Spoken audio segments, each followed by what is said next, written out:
So, atong tilawan ang atong giloto nga crispy mascara. Ano ni siya?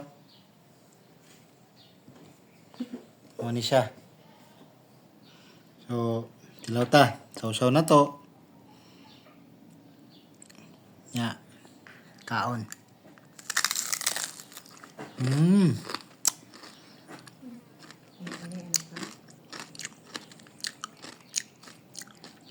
Dili kamahayan.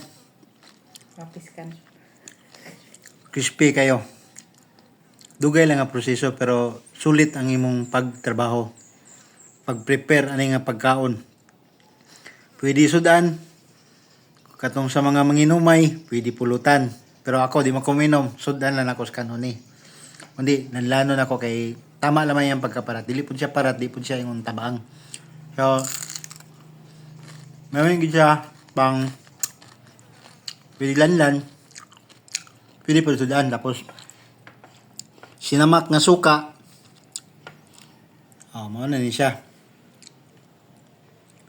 So, atong interesado sa gusto kuha na ni, kuti siya nga trabaho pero sulit, dili kamahayan. O mao lang to, may buntag sa tanan.